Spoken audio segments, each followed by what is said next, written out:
All right, here we are for the next lesson. Here we're dealing with epistemology, or the study of knowledge.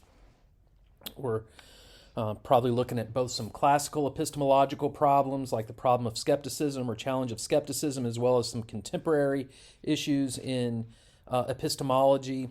And the issue for this presentation, this assignment, is more of a contemporary issue. It's about intellectual or epistemic vices. Sometimes we'll hear people talk about virtues and vices in the context of morality with regard to our conduct, our practical conduct, right? Here, the issue is about our the character traits that are relevant to knowledge. So intellectual virtues and vices. What character traits help us discover knowledge, help us maintain, share, and transmit knowledge? What sorts of character traits undermine that, right? What count as intellectual or epistemic virtues compared to epistemic vices, negative character traits? So this is a pretty recent topic to get a lot of attention in academic philosophy. Although much of the debate stems from some things that Aristotle said, an ancient Greek philosopher. There's Aristotle's list. Here's Zebzebski.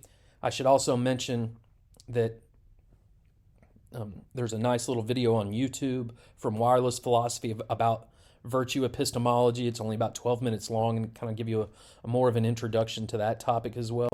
And then, so here we are with Aristotle's list of intellectual virtues. He lists 5: craftsmanship or techne, the state or capacity to make something, right? Prudence or practical wisdom, what he calls phronesis, which is kind of instrumental reasoning. Intuition and understanding, scientific knowledge, and then the combination of those last two in philosophical wisdom or Sophia. And then what you've been assigned to read likely comes from a contemporary philosopher. One that I've been assigning recently and that is always included in my discussions of this topic is Cassam. He wrote a new book, a recent book called Vices of the Mind, not Virtues of the Mind, but Vices of the Mind, from the personal to the political. And in that book, he develops what he calls obstructivism, which he contrasts with motivationalism, which is another view of epistemic vice that's often attributed to Aristotle. So let's get this little distinction out here. Motivationalism, again, often attributed to Aristotle, or the view that's often attributed to Aristotle on epistemic vices, is the idea that the vice is primarily harmful to the person that possesses that character trait, and it undermines their own human flourishing, right? So Aristotle's ethics is big on human flourishing. It plays a central role, and we need good moral habits, or moral virtues to achieve human flourishing, but we also need intellectual virtues to do so. So on his account of this, the vices are a result of certain motivational states of the agent themselves, right? Obstructivism is a little bit different than that.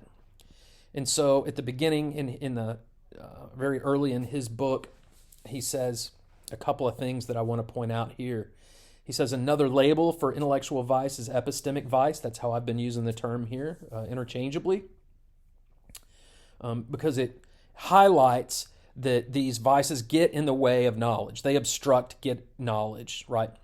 So then he goes on a little bit more here. He says, because of its emphasis on the role of epistemic vices in obstructing knowledge, I call my account obstructivism. So again, getting in the way of knowledge. The emphasis in obstructivism is on the consequences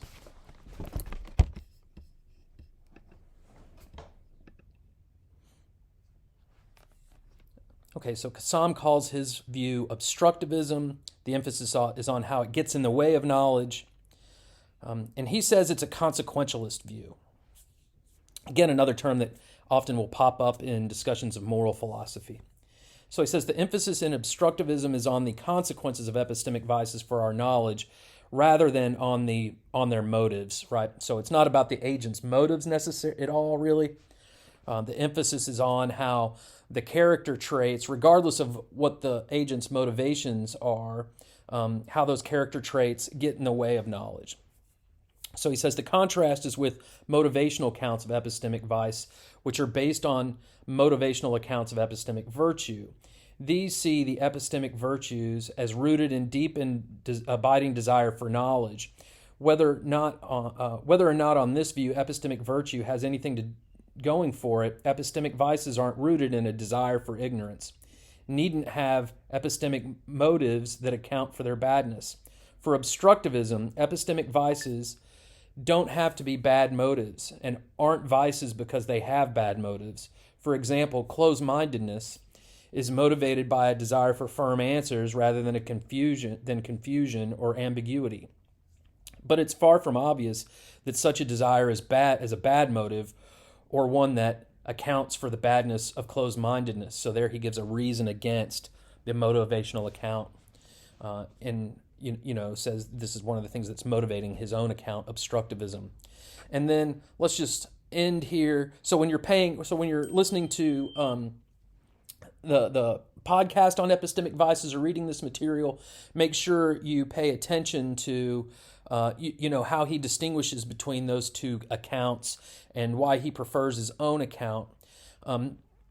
Both accounts usually generally agree on the sorts of things that count as epistemic vices.